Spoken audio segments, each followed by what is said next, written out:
Hello पांडुरंगा, मी अभिजित पाटील बोलतोय. ॲग्रिकॉस exports आणि hotel तात्या व तात्या बाजार आमटी प्रायोजित हेलो पांडुरंगा संवाद विठ्ठलाशी.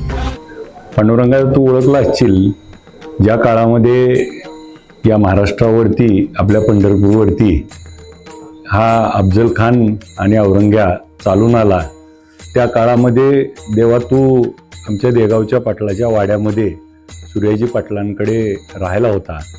पहिल्यांदा 2 वर्ष, परत 2 ऑक्टोबर 1695 ते 1699, 4 वर्ष 2 महिने 10 दिवस.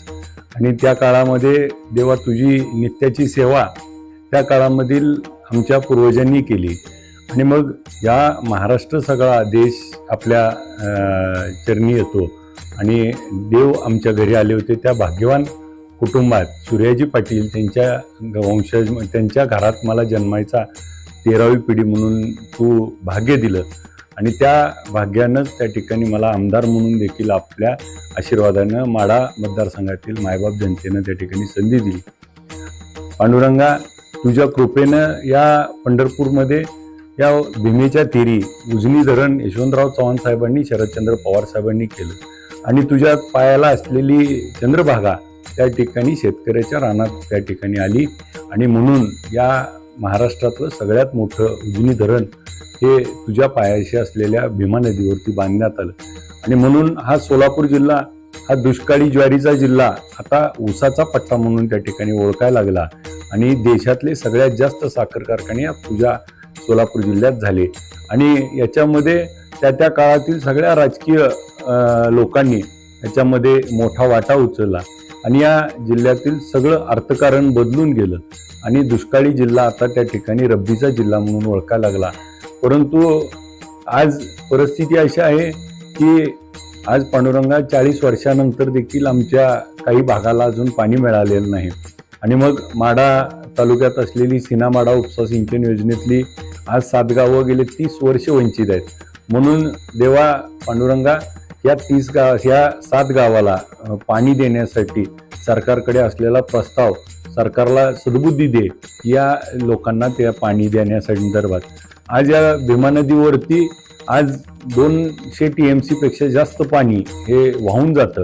गेल्या 40 वर्षाचा जर इतिहास बघितला तर 32 वेळा हे 13 TMC पेक्षा जास्त पाणी वाहून गेलंय. आणि मग वाहून जाणाऱ्या पाण्यावरती आज उजनी धरणानंतर कोणतंही धरण नाही. तर या भीमा नदीवरती आणि सीना नदीवरती मोठे बॅरेगेज बंधारे, ज्याच्यामध्ये 2-2 TMC पाणी, ज्याच्यातून 25 ते 30 TMC पाणी साठवणूक होईल. आणि माझ्या शेतकऱ्याला त्या ठिकाणी मोठा दिलासा मिळेल. हे बंधारे करण्यासाठी सरकार आम्हाला निधी देत नाही का, तर आम्ही विरोध पार्टीतले आमदार आहे म्हणून.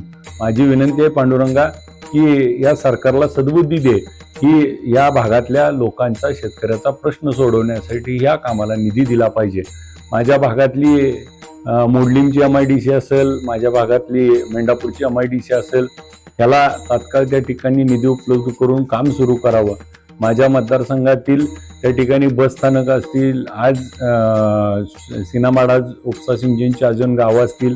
आमचा जो कॅनल तयार झाला आहे तो कॅनल आता दुरुस्तीसाठी निधी आवश्यक आहे. अनेक प्रश्नांसाठी युवकांना काम मिळावं म्हणून निधीची आवश्यकता आहे. आणि सरकार मात्र त्या सगळ्या गोष्टीकडं विरोधक म्हणून दुर्लक्ष केलं जातंय. तर माझी आपल्याला पंढरीच्या पांडुरंगा आपल्याला विनंती आहे की तुम्ही जसं आलेल्या प्रत्येक भक्ताला सर्वसामान्य धरता, मग कोणी आला मोठा आणि कितीही गरीब घरातला झोपडीतला आला तरी त्याला एकसारखं दर्शन देतात, तसं या सरकारला बुद्धी दे की त्या ठिकाणी आमच्या मायबाप जनतेने जे निवडून दिलंय त्या आमदाराला देखील निधी मिळाला पाहिजे. आणि माझ्या विकास कामाला त्या ठिकाणी गती आली पाहिजे. पंढरीच्या पांडुरंगा, मी तुला एवढीच विनंती करतो, आज जे समाजामध्ये घडतंय, आज लहान लहान लेकरावरती होत असलेले अत्याचार असतील, आज ह्या सगळ्या गोष्टीला कुठंतरी रोज पेपर उघडला की खून, मर्डरच्या घटना आम्हाला बघायला मिळतात. लोकात राहिली नाहीत. आई वडिलाला त्या ठिकाणी वृद्धाश्रमात सोडायला लागलेत. आणि आज तुझ्याकडे वारीसाठी येणारी 80-70 वर्षाच्या आमच्या आजी देखील तुझ्या आशेने येतात. तर माझी पांडुरंगा विनंती आहे की यांच्या पुढच्या पिढीला हा वारकरी संप्रदाय हा विश्वाला त्या ठिकाणी एक वेगळी दिशा देईल. या पंढरीच्या पांडुरंगाचा महिमा ज्या संतांनी देशात नव्हे तर जगात जेवढे संत झाले नाहीत तेवढे महाराष्ट्रात संत झालेत, आणि मग ती संतांची भूमी आणि त्या पांडुरंगाची सर्व संत भूमी, आणि अशामध्ये होत असलेले अन्याय अत्याचार, आज होत असलेलं त्या ठिकाणी नीट फुटीच्या विरोधातलं दिल्लीतलं आंदोलन, 22 विद्यार्थ्यांनी त्या ठिकाणी आत्महत्या केल्या आणि सरकार त्या ठिकाणी दडपशाही करतंय, तर त्या वरच्या सरकारला देखील सद्बुद्धी दे. या कुणावरतीही दडपशाही अन्याय न करता त्या ठिकाणी वारकरी संप्रदायाचं, ममत्वाचं, प्रेरणेचं आणि आपल्या सर्वांचं एकात्मतेचं, बहुजनांचं राज्य येण्यासाठी पंढरीच्या पांडुरंगा तुझ्यासारखी शिकवण सगळ्याच्या मनात दे. माझा शेतकरी जो आज हवालदिन झालाय त्या शेतकऱ्याच्या पाठीशी सरकार त्या ठिकाणी उभा राहतो म्हणलं, परंतु प्रत्यक्ष उभा राहायची वेळ आली तेव्हा मात्र सरकारनं भूमिका बदलली आहे. तर सरकारला त्या ठिकाणी भूमिकेवर ठाम राहण्याचं आणि माझ्या शेतकऱ्याचा सातबारा सरसकट कोरा करण्याची त्या ठिकाणी सरकारला सद्बुद्धी दे. ज्या ज्या गोष्टी माझ्या शेतकऱ्याचा माल पिकतोय परंतु विकायला गेल्यानंतर त्याला दाम मिळत नाही आणि दाम न मिळाल्यामुळं कर्जबाजारी होतोय, आज कर्जबाजारी झाल्यामुळं तो शेतकरी आत्महत्या करतोय, तर माझ्या शेतकऱ्याला त्या ठिकाणी सुखसमृद्ध भरभराट आणण्यासाठी त्याच्या मालाला चांगला दाम दे. आज आमच्या नदीत पाणी आहे परंतु आमची लाईट नसती आणि लाईट नसल्यामुळं उभी पिकं डोळ्यात एकच जळतात आणि त्यावेळेस मात्र देवा तुझी आठवण होती आणि तू देखील त्या ठिकाणी तुझ्या कटेवरचा हात खाली करून आमच्या लाईनमन मधली लाईट मात्र येत नाही, तर देवा तू देखील यासाठी कुठंतरी सरकारला सांगितलं पाहिजे की मुबलक लाईट माझ्या शेतकऱ्याला दे. आणि माझा शेतकरी हा कष्टकरी आहे, मला तुमच्या कशाची गरज नाही, परंतु माझ्या शेतकऱ्याला जोपर्यंत तुम्ही वेळेवरती लाईट, पाणी आणि माझ्या मालाला योग्य भाव देत नाही तोपर्यंत या शेतकऱ्याला कधी ना कधी अडचणी येतात. आणि त्या अडचणी गेल्या वर्षी अतिवृष्टी झाली आणि अतिवृष्टीमध्ये होत्याचं नव्हतं झालं, सिना नदी सगळी आमची कोपली आणि 20,000 नदीत पाणी बसायचं, त्याच्यात 2 लाख पाणी आलं आणि शेतकऱ्याचं सगळं होतं नव्हतं, जमिनी खरडून गेल्या. आज देखील ती शेतकरी आमची वाट बघतायत की सरकार 3,47,000 रुपये देणार होतं पण अजून कुणालाच दिले नाहीत, त्यामुळं माझ्या जमीन खरडून गेलेल्या पुन्हा पिकवायला येत नाहीत.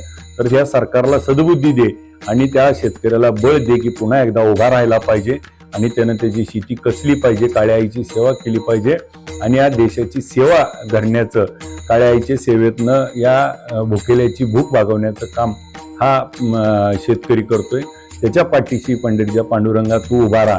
हा येणारा भक्त भाविक वारकरी हा सगळा तुझा शेतकरी आहे आणि तो शेतकरी तुझ्या पाठीशी कायम स्वरूपी तुझ्या चरणी लीन होणार आहे आणि तू त्याच्या पाठीशी उभा राहायला पाहिजे. म्हणून सगळा त्या ठिकाणी अख्खा महाराष्ट्र देश तुझ्या पायाशी येतो. तर तुझं दर्शन त्या ठिकाणी दे, तुझा वास्तव्य खऱ्या अर्थानं माझ्या पिकात येऊ दे, तुझ्या वास्तव्यातनं त्याच्या पिकाला दाम येऊ दे, त्या पिकाच्या दामातनं माझ्या शेतकऱ्याच्या कष्टाला मोल येऊ दे, मोलातनं त्याच्या लेकराबाळाचं चांगलं होऊ दे, त्याच्या लेकराबाळाला चांगली शाळा मिळू दे, त्याच्या लेकराबाळाचं चांगलं होऊ दे आणि माझ्या सर्वसामान्य नागरिकाला जे आज पिचलाय, जो आत्मविश्वास खचलाय त्याच्या पाठीशी उभा राहा.